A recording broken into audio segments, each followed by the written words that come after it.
Bonjour à tous, aujourd'hui dans le premier vrai épisode de Meet Your Potential, nous allons parler de changement. Si vous êtes ici et que vous écoutez ce podcast, c'est certainement parce que vous avez envie d'apprendre ou de découvrir quelque chose de nouveau. Ainsi, vous changerez votre perception ou vous essaierez d'encourager un changement chez vous. La plupart des personnes ne veulent pas changer consciemment, mais cela ne veut pas dire qu'elles ne changent pas. En effet, nous changeons tous, certains consciemment, d'autres inconsciemment. Mais alors, qu'est-ce qui fait que nous changeons ? Quel est ce déclic que nous pouvons avoir pour décider du changement que nous voulons et pourquoi certains changent plus efficacement que d'autres ? C'est ce que nous allons voir dès maintenant. Pourquoi devons-nous changer ? Mais c'est vrai ça, pourquoi diable devons-nous changer ? Pourquoi ? Parce que l'on est obligé. Que cela nous plaise ou non, nous sommes tous concernés. La raison est très simple en plus. Le monde est en perpétuelle évolution. L'espèce humaine aussi. Les découvertes scientifiques qui apportent leur lot de réponses soulèvent encore plus de questions. L'avenir est incertain. Nul ne peut réellement prédire la direction que prendra l'humanité. Alors si vous ne changez pas, si vous ne vous adaptez pas, il serait stupide de croire que le monde s'adaptera à vous.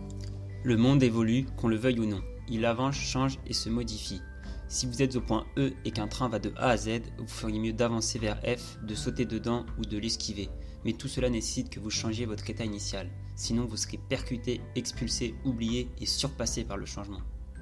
À titre d'exemple, j'ai lu l'autre jour que dans le domaine professionnel, 60% des métiers qui seront exercés en 2030 n'existent pas encore, d'après le livre blanc publié par ADECO. 60% des métiers n'existent pas encore. Cela va demander à un certain nombre d'entre nous de vraiment changer leur quotidien. Nous avons donc vu qu'il était obligé de changer aujourd'hui. Oui, même l'ermite en haut d'une montagne ou sur une île va devoir s'adapter aux changements causés par les autres humains sur Terre. Le réchauffement climatique, par exemple, et donc la modification de la faune, de la flore, de la température ou du niveau des eaux. Mais le changement n'est pas forcément négatif.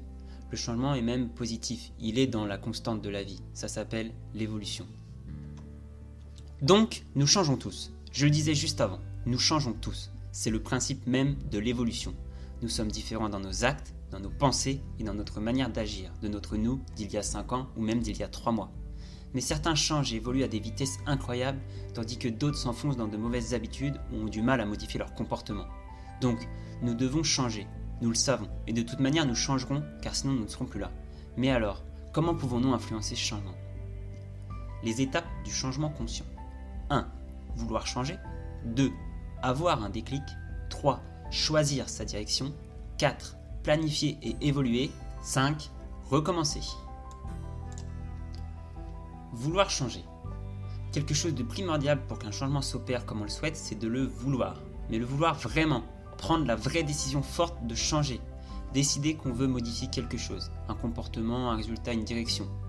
Et s'y tenir. Les changements conscients sont durs à appliquer tant qu'on ne s'y engage pas à 100%. Il faut donc avoir plus envie de changer que de ne pas avoir envie de ne pas changer, en quelque sorte. 2. Choisir sa direction. On ne change pas pour changer, et on ne peut pas tout changer d'un coup d'un seul, ou même tout en même temps.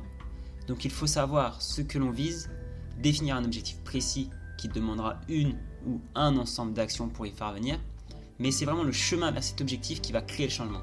L'objectif, c'est pas vraiment le but, car comme on l'a dit avant, le changement est omniprésent.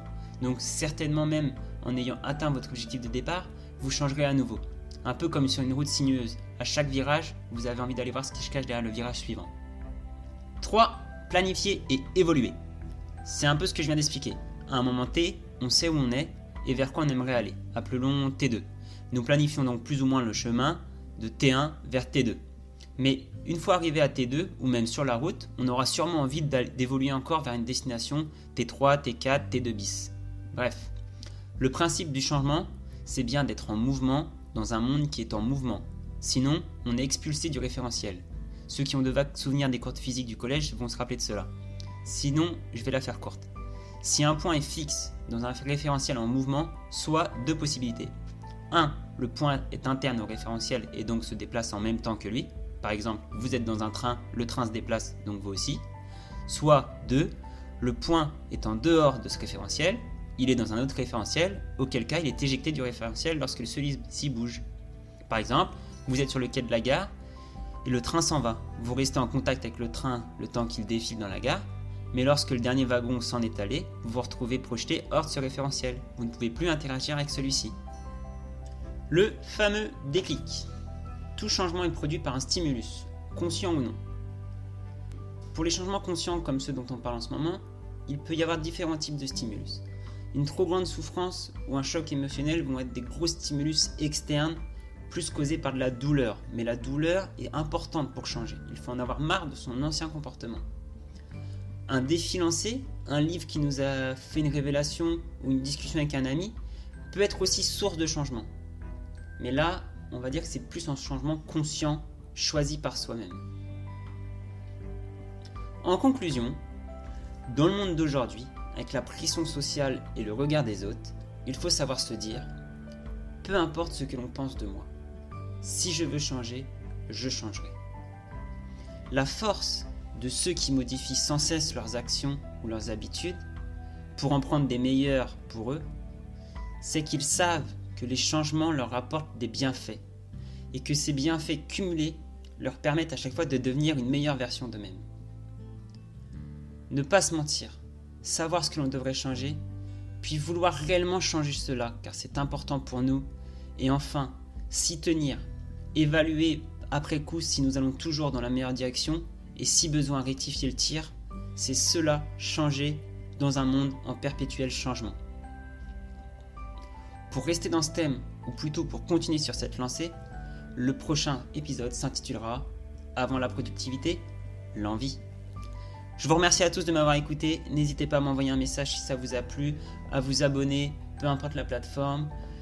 Et je vous dis surtout merci et au prochain épisode. Allez, à très bientôt sur meetyourpotential.co.